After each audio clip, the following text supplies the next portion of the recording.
कागजों में दबा सच, सड़कों पर बिखरी परेशानियों पर अब करेगा सीधा सवाल जेएसके न्यूज इंडिया।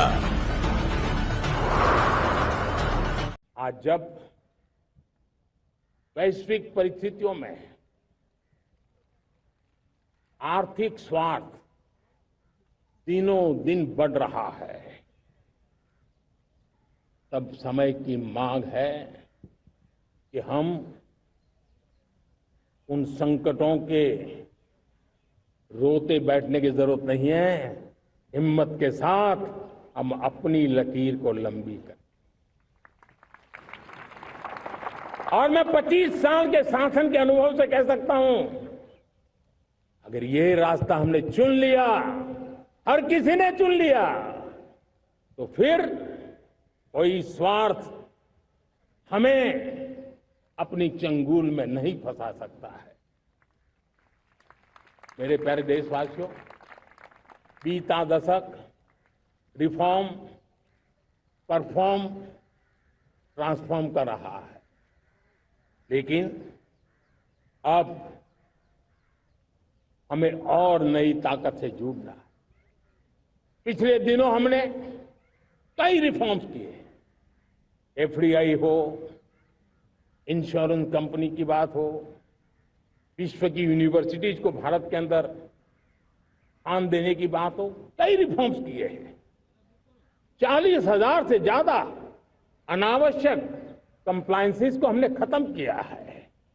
इतना ही नहीं, 1500 से अधिक पुराने कानून जो बाबा आदम के जमाने के थे, उन सबको हमने खत्म कर दिया है। हमने दर्जनों कानूनों को सरल करने के लिए संसद में जाकर के जनता के हितों को सर्वोपरि रख करके बदलाव किए हैं।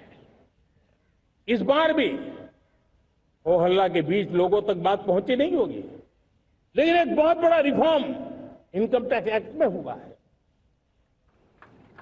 करीब 280 से ज्यादा धाराएं हमने समाप्त करने का निर्णय किया है।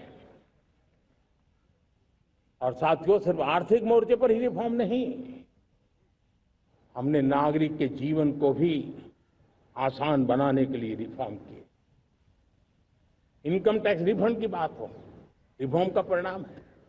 फेसलेस असेसमेंट की बात हो, रिफॉर्म का परिणाम है।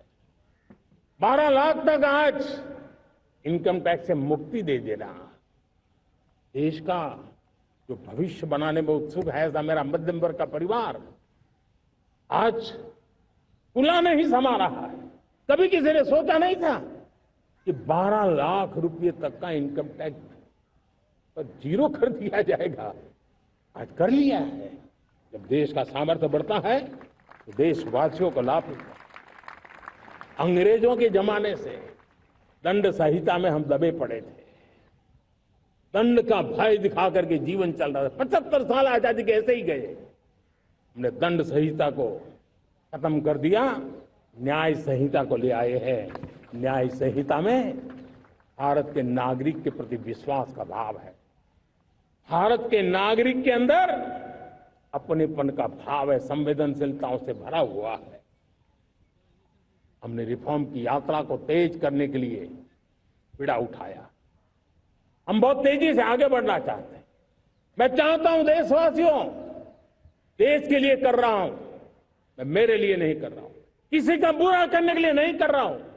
मेरे राजनीतिक दल, मेरे प्रतिस्पर्धी साथी भी देश की इस उज्जवल भविष्य के लिए आगे आए, हमारा साथ दें। स्ट्रक्चरल रिफॉर्म्स की बात हो, रेगुलेटरी रिफॉर्म्स की बात हो, पॉलिसी रिफॉर्म की चर्चा हो, प्रोसेस रिफॉर्म की चर्चा हो, प्रोसीड्यूरल रिफॉर्म्स करने की जरूरत हो, हर प्रकार के रिफॉर्म्स ये आज हमने मकसद बना करके चले हैं। और मेरे प्यारे देशवासियों, नेक्स्ट जनरेशन रिफॉर्म्स के लिए हमें एक टास्क फोर्स गठित करने का निर्णय किया है। ये टास्क फोर्स समय सीमा में इस काम को पूरा करे, वर्तमान नियम, कानून, नीतियां, रीतियां 21वीं सदी के अनुकूल वैश्विक वातावरण में अनुकूल और भारत को 2047 में विकसित राष्ट्र बनाने के संदर्भ में नए सिरे से तैयार हो और उसका समय सीमा में अपना कार्य पूरा करने के लिए इस टास्क फोर्स की रचना की है। साथियों, ये रिफॉर्म के कारण जो नए लोग अपना भविष्य बनाने चाहते हैं उनको तो हिम्मत मिलेगी। हमारे स्टार्टअप्स हो, हमारे लघु उद्योग हो, हमारे गृह उद्योग हो, उन उद्यमियों को उनकी कंप्लायंस कॉस्ट बहुत कम हो जाएगी और उसके कारण उनको एक नई ताकत मिलेगी। जो एक्सपोर्ट की दुनिया में उनको लॉजिस्टिक सपोर्ट के कारण, व्यवस्थाओं में बदलाव के कारण उनको एक बहुत बड़ी ताकत